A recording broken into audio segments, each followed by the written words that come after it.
SpaceX 3, the latest commercial resupply mission to the International Space Station. As SpaceX continues to push rocket technology to new heights, what opportunities open up for students, NASA, and their CubeSats? How will experiments conducted on station help NASA understand the complexities of living in space? Find out next on NASA Edge.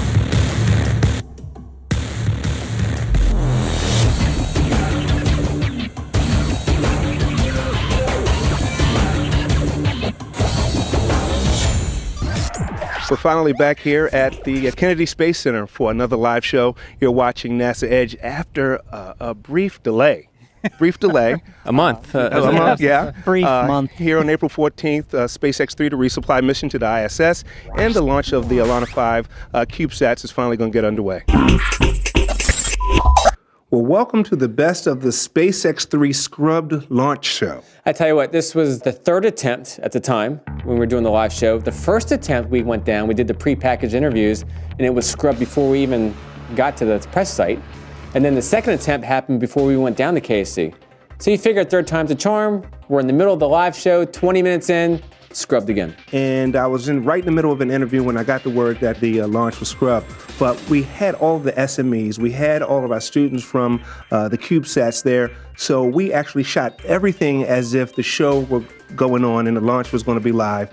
And we got all that material, and we have it today for the best of show. Because we knew on the 18th that the weather was only 40% chance of favorable conditions. So we said, let's go ahead and get those interviews while we have them there. Yeah, because if we'd come back down there, we wouldn't have had the SMEs, we wouldn't have the students. Right. So fortunately, we got all that material, which is why we are here today for the best of the SpaceX 3 launch show. So sit back and enjoy the show. Today we have a big emphasis on science, on the life sciences in particular, with all the experiments that are launching. And I just wondered, what is NASA's overall philosophy and goals in terms of using things like the International Space Station to promote these scientific experiments? So NASA's overall goal is to really exercise the microgravity environment on station to its full potential in the physical science areas, in the life science areas, to benefit Earth science, to benefit humans, and to benefit long-duration space flights. It's got to be very interesting, or at least unique, to have such a big platform up in space where there is zero gravity. Is there a lot of competition for these experiments, for these slots, to actually get up into space and test some of these theories? There is some competition for the slots. They are primarily responses to NASA research announcements, and they're awarded grants for their ability to get better research in microgravity conditions. And that means that it's not just NASA scientists sending experiments up. These are scientists even outside of NASA, perhaps all over the country. Is that correct? All over the country. They primarily focus on research announcements that are responsive to the decadal survey, an evaluation for the next decade on what science is relevant for station, what science is relevant for space, and where we would get the most benefit for doing space research. What does NASA benefit from opening the doors, so to speak, to all these scientific experiments? We hope NASA's on the leading edge of some major breakthroughs to benefit here on Earth as well as for long-duration space flights. The more we learn and the more we expand, the more we help ourselves through even side ideas. You also mean there might be some benefit beyond just what happens in space. The spin-offs, just the activity to get to space, to operate, and to learn. We have lots of benefits here on Earth. And one of the great benefits is all this data that's collected. It's not just for NASA. You're willing to share that data? How does that work? So we are on the brink of trying to open up the data that investigators identify and open source it so that it's available for years to come for future research science, not just for a specific science application or investigation today. Any chance that I could submit an experiment, like an old science project, and get that onto the space station? There's a chance. There's a chance. That research actually is hypothesis-driven. It is peer-reviewed and then awarded grants to enable it to research on orbit. But in all fairness, you mean scientific peers, not just my personal peers. That's true. That's true. I tell you what. Well, we're very excited to learn all about these experiments, and we're going to do that. In fact, when we were here a month ago, getting ready for the first attempt at launch, Franklin had an opportunity to interview Trent Smith about a couple of these experiments. We're here at the Space Station Processing Facility where most of the experiments going to the ISS are ready. Today we're here with Trent Smith, who is the project manager for Veggie. And Trent, you're going to talk to us about a couple of experiments going to ISS on this upcoming launch. Yes, sir. Tell us a little bit about Veggie. So Veggie is a facility that's flying up on SpaceX 3. And the whole idea behind Veggie is it's a low-power, passive system to grow large plants. Until now, we've not grown large crop type of plants on Space Station. And the intent of Veggie is to allow astronauts to care for plants, kind of like a garden. And the end goal of Veggie is to allow astronauts to grow a little bit of food and eat some fresh food. How does this apparatus work?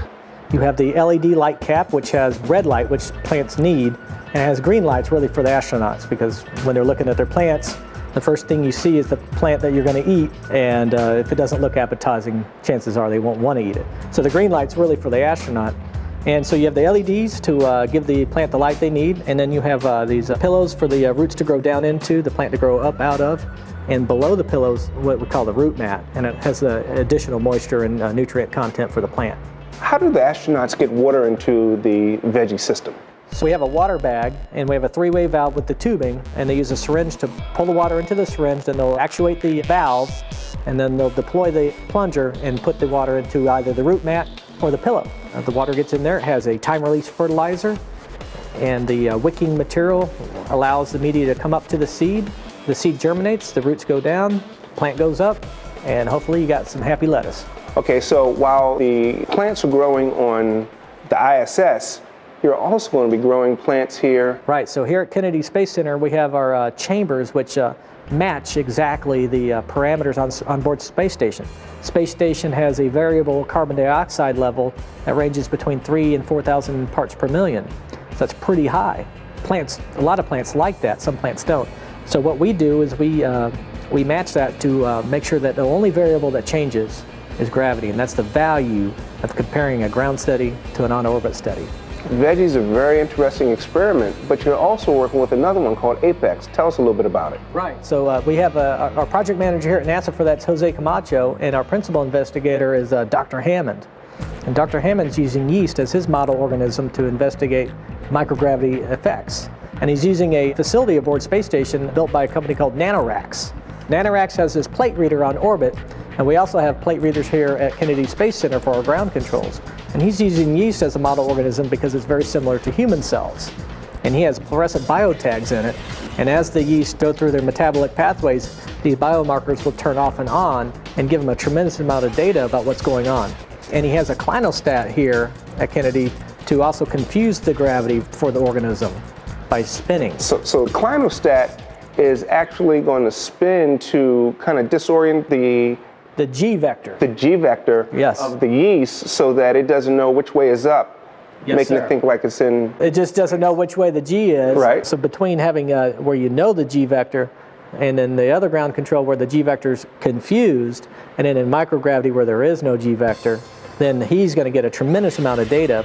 And understanding these metabolic pathways in yeast have implications to humans. If there's a disease or symptom that has a similar metabolic pathway, then one can conceivably craft a drug or chemical to help with that symptom or disease.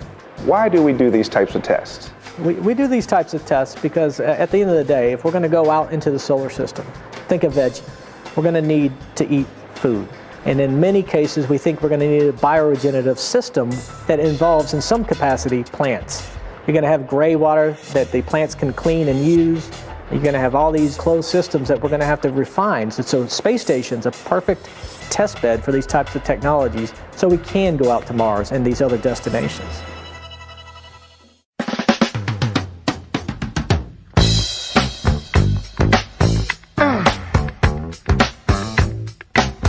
Dave, we're talking about Brick House, an experiment that's going up on the ISS. Tell us, what exactly is Brick House? The BRIC stands for Biological Research in Canisters. It's a research platform that researchers can fly their experiments into space, and typically we fly bacteria and plant samples up to perform experiments.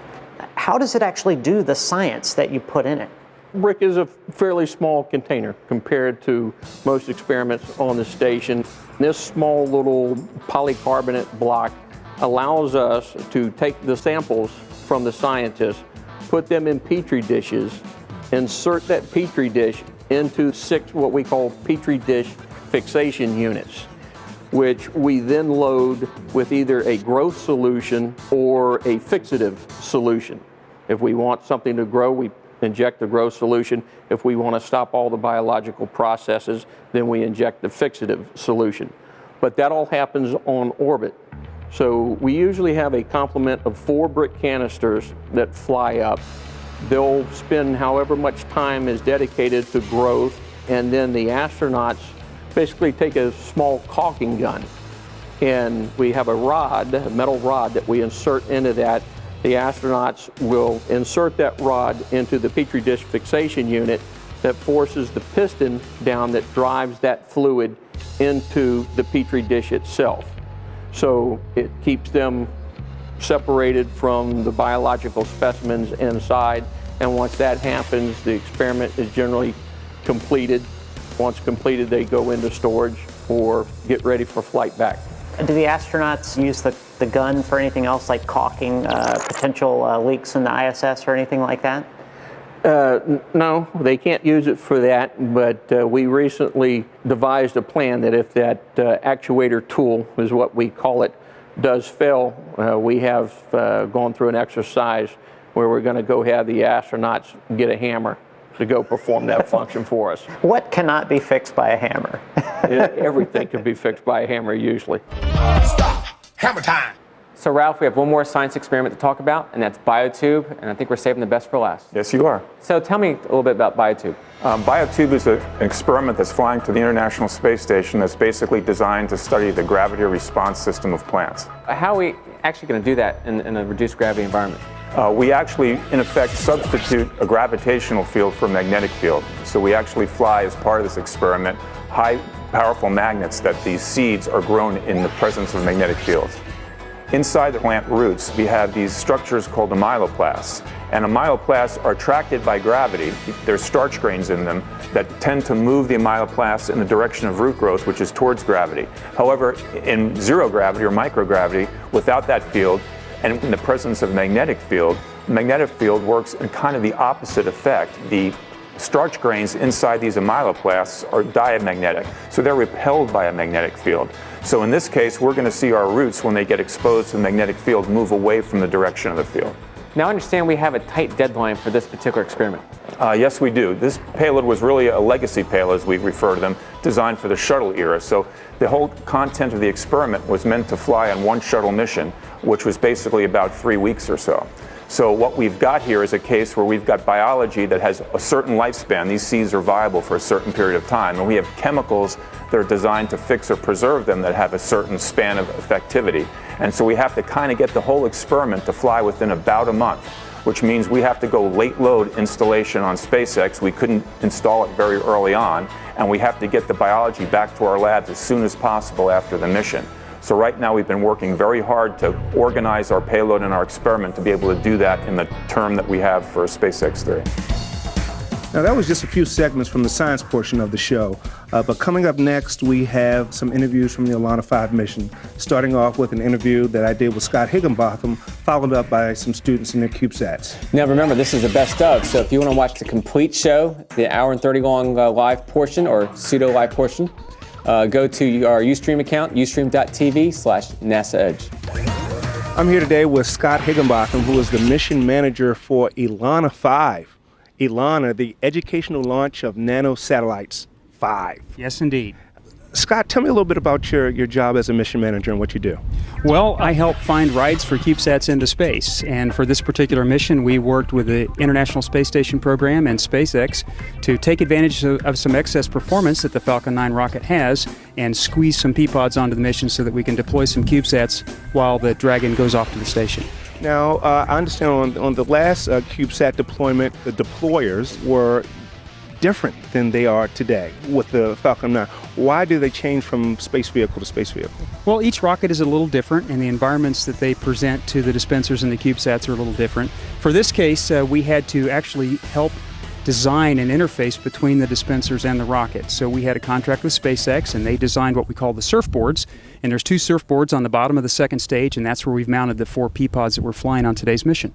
When will that deployment take place? Will it take place once the capsule gets to orbit, after it docks with the ISS? When in the mission will this deployment take place? Well, the rocket will lift off, and the first stage will drop off, and of course, as we've all heard, it's going to try to land in the ocean in a controlled entry. Then the second stage will proceed on up into orbit. Once it gets into orbit, the Dragon will separate, and it will then fly on its own up to the space station. We'll be at an orbit below the space station at 325 kilometers. At that point, the second stage will do a little evasive maneuver to get a little bit away from the Dragon. It'll turn around backwards, and at that point, it'll start deploying the CubeSats. That's about 10 minutes into the mission, and we'll start deploying the CubeSats on 3-minute intervals. We'll do 1 P-pod, then the next, and the next, 3 minutes apart until they're all separate. How many P-pods total are on this mission? We have 4 P-pods flying on the mission with 5 CubeSats, and they should all be gone within about 16 minutes or so of launch. So after the deployment of the P-pods, is your job over? No, the job's never over because there's other CubeSats to go launch, so we'll move on to the next mission. At that point, my job is really kind of over, but for the CubeSat teams, their job just begins because now they get to operate their spacecraft on orbit until they re-enter. But we have a large backlog of CubeSats that we're trying to find rides for, so I'll move on to the next one.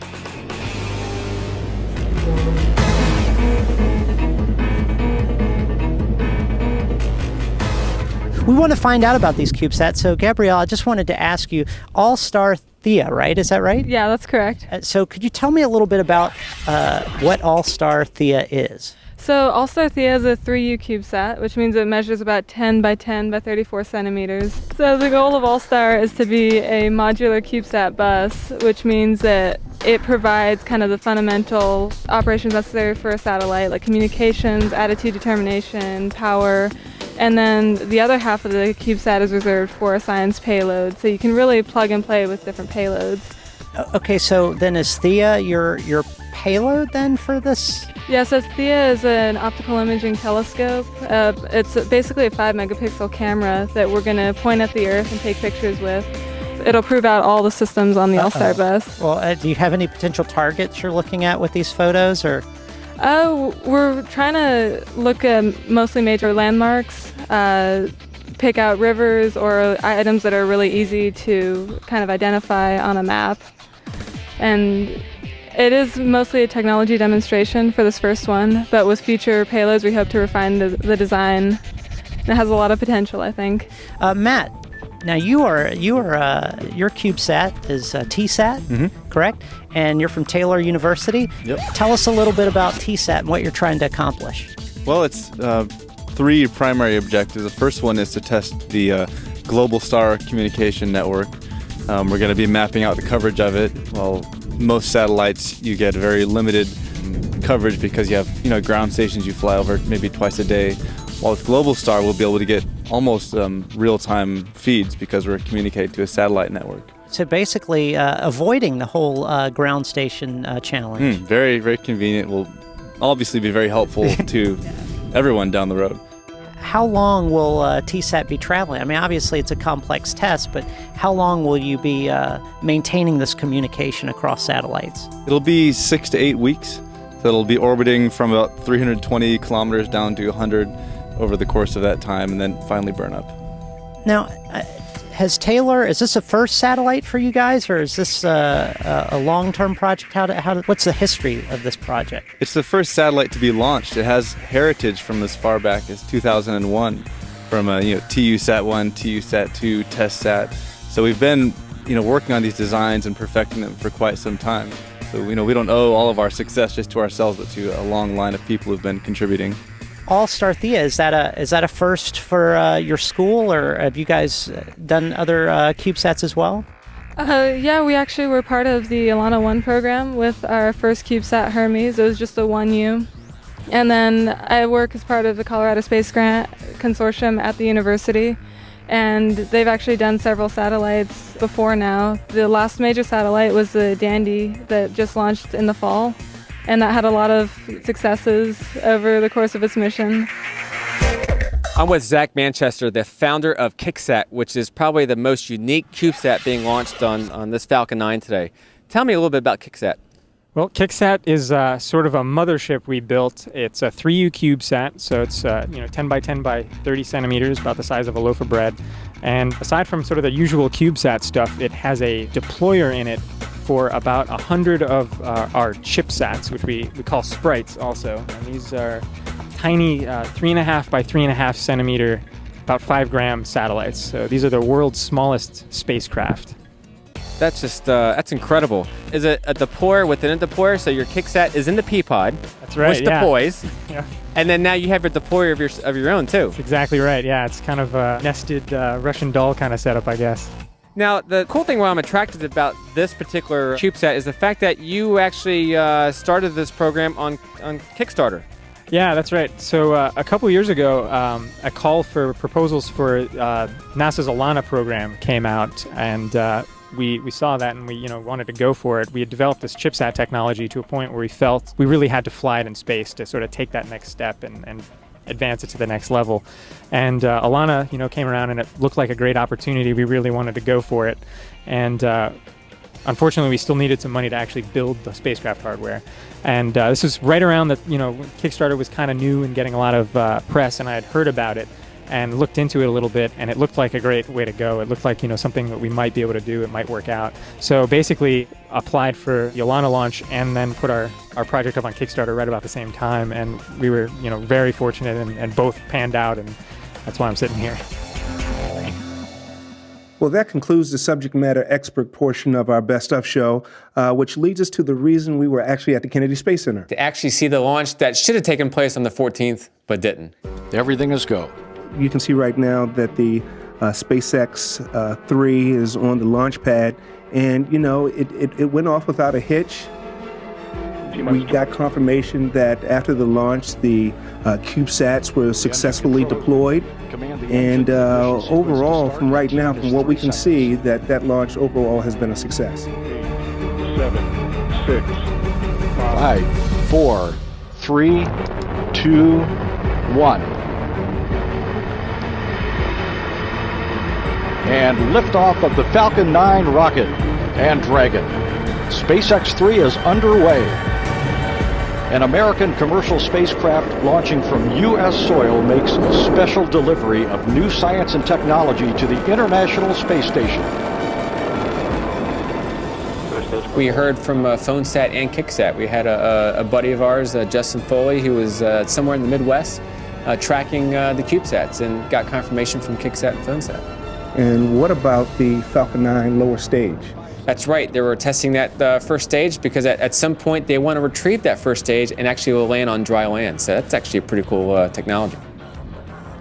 Well, Chris, that concludes our Best of SpaceX 3 launch show. You're watching NASA Edge. An inside and outside look at all things NASA.